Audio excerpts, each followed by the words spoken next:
আসসালামু আলাইকুম। আশা করছি সবাই ভালো আছেন। আলহামদুলিল্লাহ আমরা বেশ ভালো আছি। নতুন আরও একটি ভিডিও নিয়ে আসলাম। আশা করছি শুরু থেকে শেষ পর্যন্ত দেখলে ভালো লাগবে। আর যদি ভালো লাগে লাইক কমেন্ট শেয়ার করে দিবেন, সেই সাথে সাবস্ক্রাইব করে আমার পাশে থাকবেন।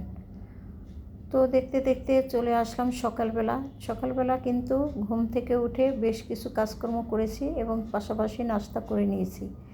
প্রত্যেক দিন আসলে কি নাস্তা করব সেরকম ভাবতে ভাবতে দেখা গেল যে অনেকগুলো ভাত রয়ে গেছে। আজকে আর নাস্তা বানাবো না, কারণ ছেলেরাও নাই, আমরা দুইজনই আছি। সে কারণে আর অত ঝামেলাতে গেলাম না। যা রেডি করা ছিল তাই খেয়েই আমরা সকালবেলা নাস্তাটা করে নিলাম। তো নাস্তা করার পরে প্লেট বাটিগুলো তো অবশ্যই ধুয়ে নেব, আর সেই সাথে রান্নাঘরটাও একদম নিট অ্যান্ড ক্লিন করে রাখতে হবে, কারণ দুপুরবেলা রান্না করব, সেই সময় যেন আমার হাতের কাছে এলোমেলো কোনো কিছু না থাকে। সব সময় আমি চাই আমার রান্নাঘরটা একদম পরিপাটি থাকুক, কিন্তু পরিপাটি করার পরেও কিন্তু পরিপাটি দেখা যায় না বা বোঝা যায় না। যাই হোক, তারপরে গতকালকে এনেছিল বিস্কিট, তো সেই বিস্কিটগুলো আসলে উঠানো হচ্ছিল না। ভাবলাম যে এখনই একটুখানি রিফিল করে নিই, তাহলেই ভালো হয়। তো রিফিল করে চলে আসলাম দুপুরের যে রান্নার আগে কাজকর্মগুলো থাকে সেইগুলো সেরে নিতে। এদিক থেকে আমি কিন্তু ঘরের অনেক রকমের কাজ করেছি আজকে, সে কারণে আমার কিন্তু একটু বেলা বেশি হয়ে গেছে। তো তাড়াহুড়ো করে বিছানাপত্রগুলো গোছগাছ করছিলাম। অনেক দিন পরেই কিন্তু বড় ছেলের রুমের বেড কাভারটা চেঞ্জ করে দিলাম।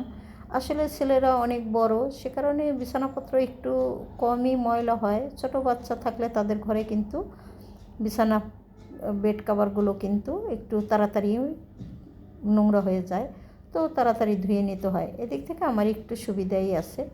যাই হোক, ঘর বাড়ির সমস্ত সব কিছু গুছিয়ে তারপরে আমি কিন্তু চলে এসেছি দুপুরের জন্য রান্না করতে। তবে গতকাল রাতে কিন্তু আমি অনেক রান্নাবান্না করে রেখেছিলাম, তো বাসায় তো কেউ নেই, সেই রান্না ওইভাবেই পড়ে আছে।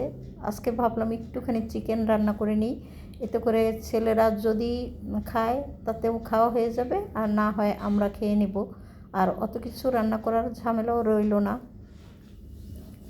যাই হোক, আমি অল্প স্বল্প রান্নাই আজকে করলাম, বা অল্প একটু চিকেনই রান্না করে নিলাম। এখানে চিকেনটা আমি কিন্তু খুব সুন্দর করে কষিয়ে এখন ঝোলের জন্য পানি দিয়ে দেব।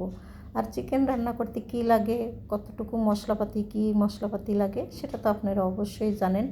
ওইভাবে ডিটেলস আর কোনো কিছুই বললাম না, কারণ চিকেন রান্না করা অনেক সহজ।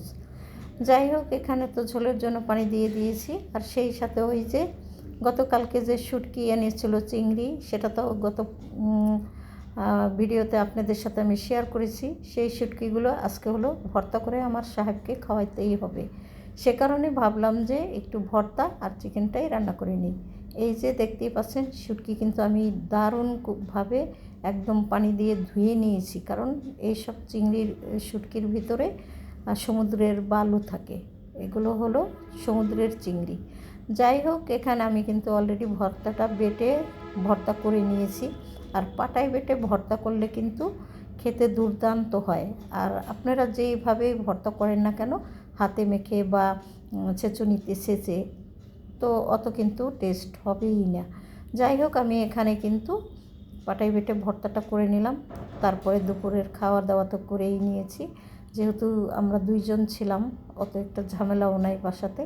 আর বুয়াকে দিয়ে বাসাটা আজকে এত সুন্দর করে ক্লিন করিয়েছি যে বাসায় কেউ ছিল না, রুমগুলো একদম ফাঁকা। এই সুযোগে কাজগুলো করে নিলাম। সবসময় ছেলেরা বাসায় থাকলে কিন্তু অত সুন্দরভাবে কাজকর্ম করানো যায় না বুয়াকে দিয়ে, আর আমি নিজেও করতে পারি না। যাই হোক, সুযোগে আজকে অনেক সদ্ব্যবহার করেছি। তারপরে গোসল করেছি, নামাজ পড়েছি। তারপরে এখন তো সন্ধ্যার পরে যে কাপড়গুলো ধুয়ে দিয়েছিলাম, তো ধোয়ার সময় কিছুই আপনাদের সাথে শেয়ার করিনি, সব সময় তো শেয়ার করে থাকি। ভাবলাম আজকে একটু ভাঁজ করা দেখাই। তবে হয়তো আপনারা ভাবতে পারেন যে ডাইনিংয়ে কেন নিয়ে আসছে কাপড় চোপড় ভাঁজ করার জন্য। এখানে বসে আমি কিন্তু কাপড় ভাঁজ করার ইচ্ছা না থাকলেও করতেছি, কারণ আমার টিভি কিন্তু সবসময় আমি বলে থাকি ডাইনিং রুমে সেট করা।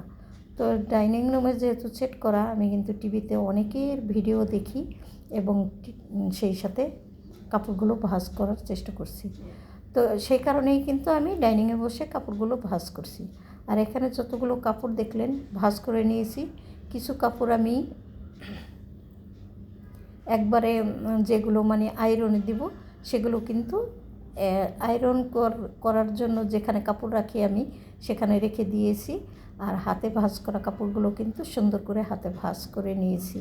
এইভাবে আমি কিন্তু সবসময় কাজকর্মগুলো করে থাকি। কখনোই আপনাদের সাথে সুন্দর করে পরিপাটি একটা ভিডিও শেয়ার করতে পারি না। আসলে একা হাতে ভিডিও করা এবং সেই সাথে কাজকর্ম করা একটু টাফ হয়ে যায়। তো তারপরেও চেষ্টা করি, দেখা যাক কতটুকু করতে পারি এবং আগামীতে আপনাদের সাথে আরও কী কী সুন্দর সুন্দর ভিডিও শেয়ার করতে পারি সেই চেষ্টাটা তো অবশ্যই আমার থাকবে। এখানে প্রত্যেকের ড্রয়ারে যে রেগুলার পরার কাপড় চোপড়গুলো সেখানেই রেখে দিলাম আমি, আর আমারগুলোও আমি রেখে দিলাম, কারণ এই কাপড়গুলি আমি প্রতিনিয়ত মানে নিত্যদিনের পরার কাপড়, তো সেগুলো ওয়ারড্রোবে রেখে দিলাম। টুকটাক বাজার এনেছিল দুপুরবেলা আসার সময়, তো সেই বাজারগুলো রাতের বেলা একটু গুছিয়ে নিলাম।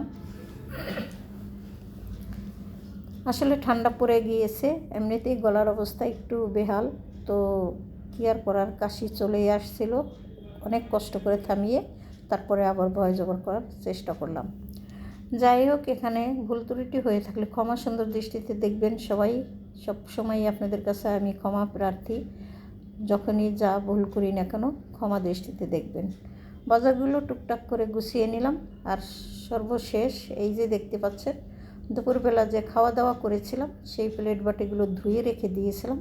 এখন আপনাদের সাথে একটুখানি গুছগাছ করার কাজকর্মটা শেয়ার করলাম।